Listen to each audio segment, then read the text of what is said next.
Olá, pessoal do oitavo ano, estamos de volta aqui falando sobre o segundo reinado. Nossa aula não nessa semana que vocês estão vendo, né, não foi ao vivo. Ao vivo vai ser do nono ano, mas breve a gente vai ter nossas aulas em ao vivo. Então a gente vai voltar falando aqui do continuação do assunto que a gente viu semana passada. Eita, a câmera tá torta. O que a gente viu semana passada, um pouco, a gente viu a introdução sobre o segundo reinado. Desde, nas eleições do cacete, que houve aquele problema todo, até a aproximação de Dom Pedro com o Partido Conservador. A gente viu que são dois partidos, os liberais e o conservador. E Dom Pedro se afasta do Partido Liberal e se aproxima dos conservadores. E a partir do momento que ele se aproxima dos conservadores, há uma centralização do poder. E a gente sabe que os liberais jamais iriam aceitar essa centralização toda do poder. Por quê? Porque Dom Pedro, ficava cada vez mais forte. E os sonhos dos liberais, o nome já diz, ter um governo mais liberal, que aí futuramente poderia proclamar uma república. E quando Dom Pedro toma essas medidas, drásticas, centralizando o poder, acontece a Revolução Praieira, que ocorreu em Pernambuco no ano de 1848. Um período onde o mundo estava passando por grandes revoluções, principalmente na Europa. Aí vem a Revolução Praieira. Por que esse nome? O nome já diz. Porque o Partido da Praia ficava na Rua da Praia, em Recife. Tá? Aí acontece a Revolução Praieira. Mas o governo foi e abafou essa revolução. Tá? Mas vamos ver o que é que o livro diz. Eu vou estar lendo o livro, que a gente já sabe que tem que ler, porque se não tivesse o livro, não fosse usar o livro, a gente nem comprava. Vamos ver lá. Todas as medidas tomadas pelo imperador Dom Pedro II tiveram característica de aumentar a centralização do poder político e fortalecer o império, a fim de garantir a ordem, preservando as forças da aristocracia rural. Claro, quem estava do lado de Dom Pedro, os mais ricos. Vocês acham... Pessoal, eu estou na página 252. Vocês acham que os liberais eram ricos? Eram grandes fazendeiros? Não, eram os conservadores, que queriam a manutenção do sistema, porque até eles tinham lucros com isso, os grandes fazendeiros. Essas atitudes desagradaram profundamente os liberais, defensores da República, como eu acabei de dizer. Principalmente após o imperador ter dissolvido o Senado e a Câmara, que nas eleições de 1841 tinham a maioria liberal. Foi quando Dom Pedro rompeu com os liberais e se aproximou dos conservadores.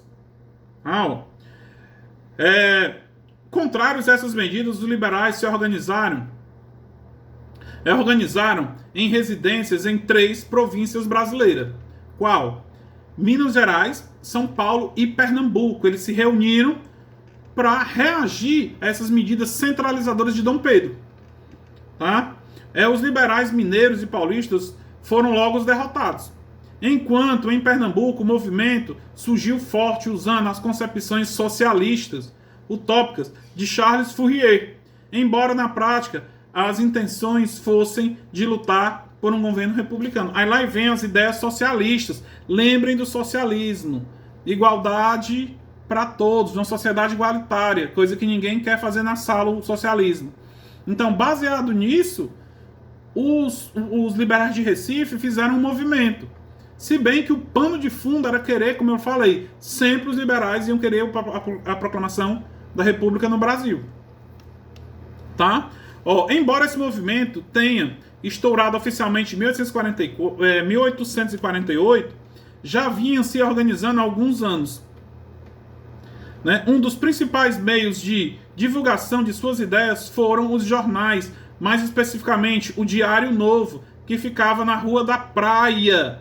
Daí a origem do nome, como eu já falei para vocês. Esse jornal, Diário Novo, é que difundiam as ideias. Professor, um jornal, claro que na época não tinha internet. O jornal...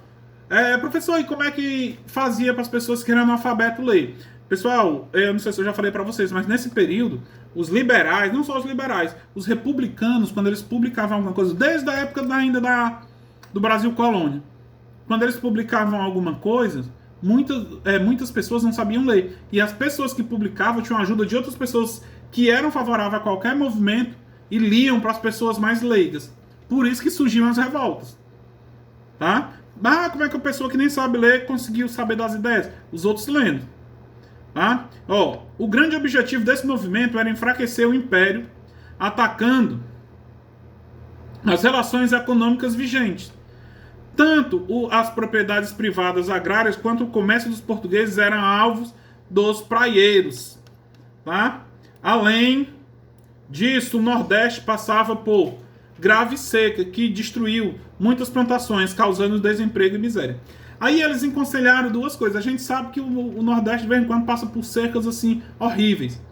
E o pessoal, os liberais, também se prenderam a isso. Mas o que é que o governo poderia fazer? O governo poderia ajudar a fazer campanhas que nem tem hoje contra a seca. Se bem que a gente vai ver que a transposição de São Francisco, que está terminando agora com o governo Bolsonaro, foi projetada por Dom Pedro II, justamente para evitar esses problemas da seca. Tá? O que é que acontece? O governo imperial não tomou atitude alguma, o que desagradou os liberais radicais de Pernambuco. O que é que acontece? Primeiro eles foram lá reivindicar, e o governo, nem aí, fez nada. Aí a rebelião veio a eclodir. A rebelião estourou devido a um golpe organizado a mando do imperador Dom Pedro II em 1847 contra a província de Pernambuco. 2 anos depois, os liberais, devido à sua forte comunicação e propaganda, como eu falei para vocês, a comunicação através dos jornais e as propagandas, e o que os jornais publicavam, quem não sabia ler, os outros liam e ficavam a par das reivindicações, a par dos movimentos. Né? Bem como a liderança montada com pequenos proprietários rurais, elegeram um presidente para a província, Antônio Pinto Chichoro da Gama, que foi deposto em 1847. Os países organizaram então uma revolta que se transformou em uma guerra civil.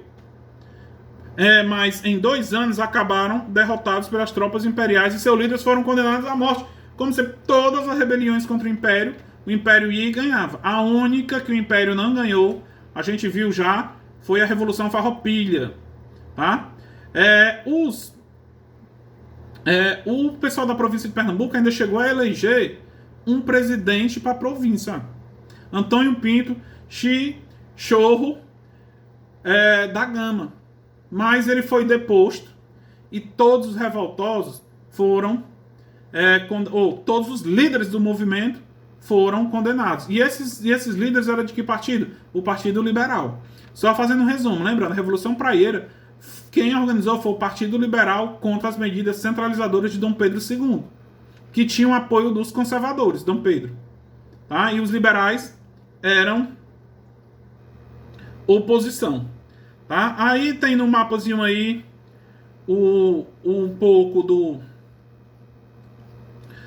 da guerra. Tá? Agora vamos ver aqui, ó. Vamos continuar, ó. O sistema parlamentarista e o Ministério de Conciliação. Pessoal, o sistema parlamentarista tem o presidente, mas quem manda é o parlamento, é o que acontece na Inglaterra, né? Uma monarquia constitucional. E quiseram implantar isso, né?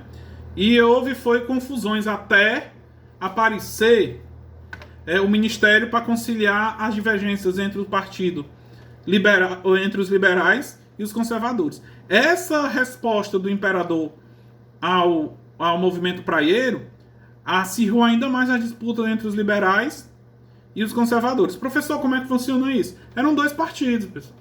É como acontece hoje nos Estados Unidos. Os Estados Unidos só tem 2 partidos, né? Que o Brasil também, na minha opinião, era para ter só 2, mas o Brasil tem vários partidos que ficam se matando aí. Então, nos Estados Unidos só pode 2 candidatos a presidente. Aqui até 1000, se quiser. Né? Mas nessa época no Brasil também só tinham 2 partidos. Essas 2 correntes.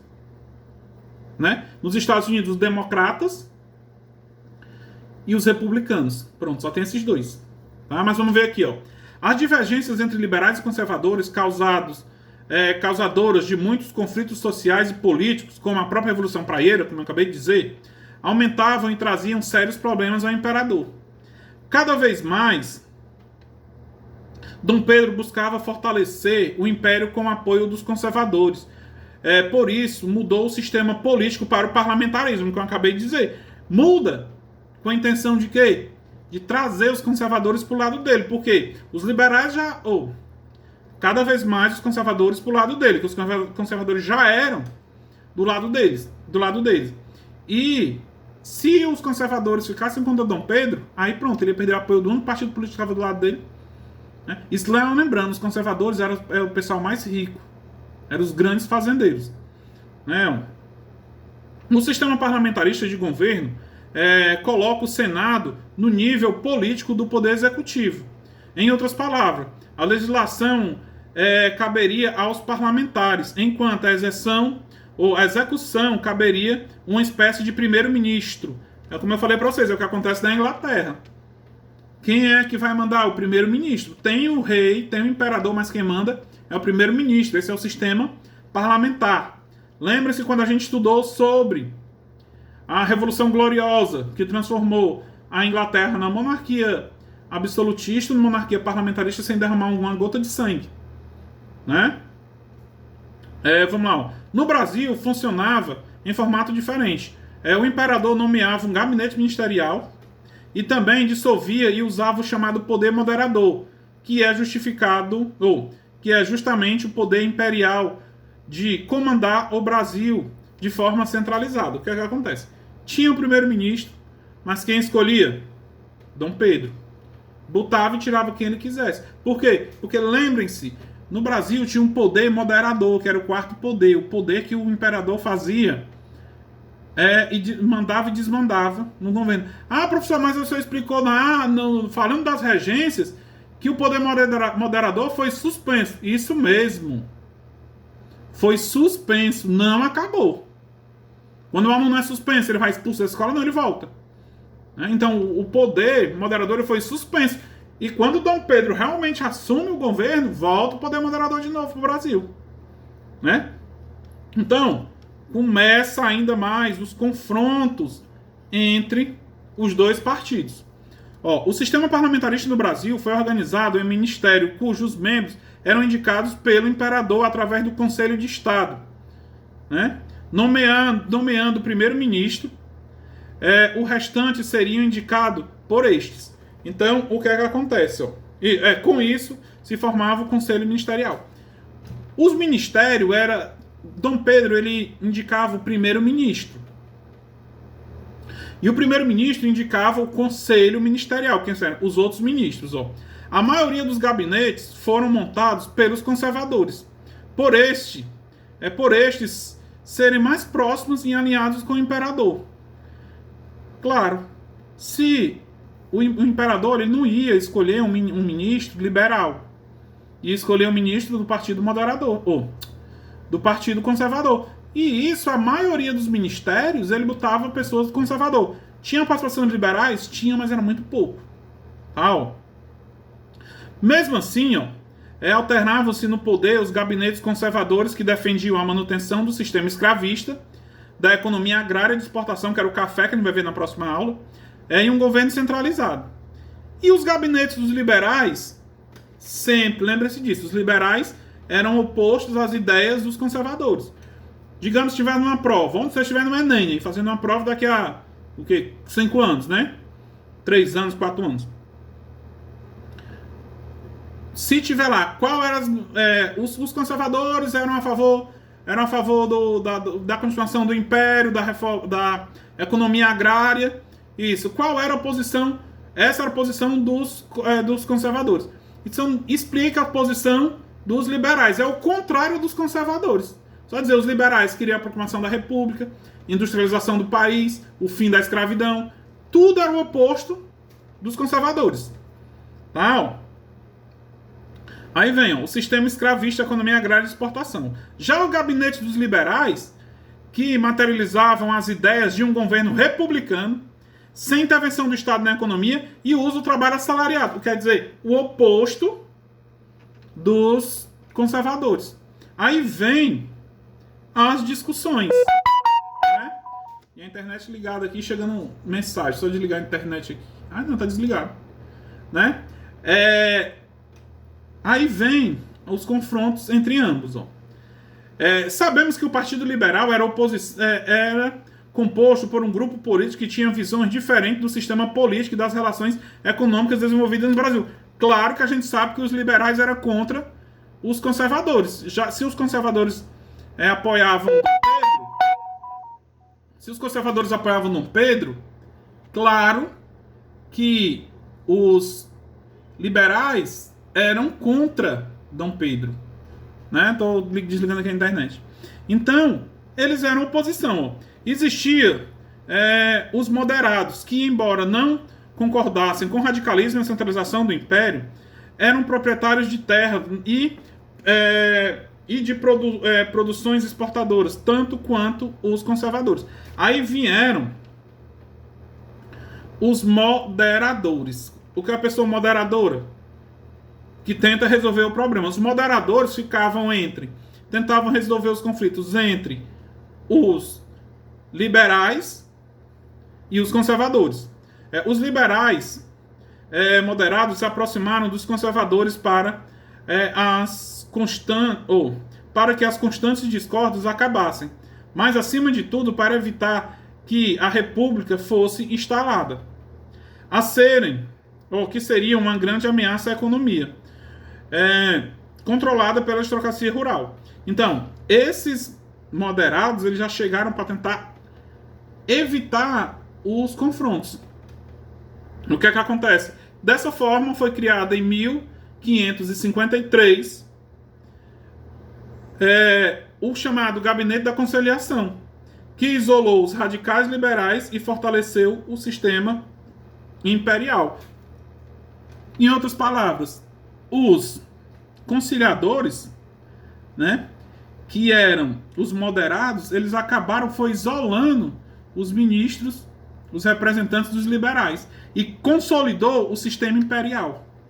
Claro que eles eram agricultores, tá? Pessoal, atividadezinha de casa, da página 254 até, deixa eu ver aqui, até a página 256. Próxima aula a gente vai estudar a economia do segundo reinado, que era o café. Tá? Só lembrando que o Brasil teve aí o pau-brasil, a cana-de-açúcar, a mineração, e agora a gente vai ver o café. Tá? Até o nosso próximo encontro. Abraço. Qualquer dúvida me chame aqui no WhatsApp. Abraço.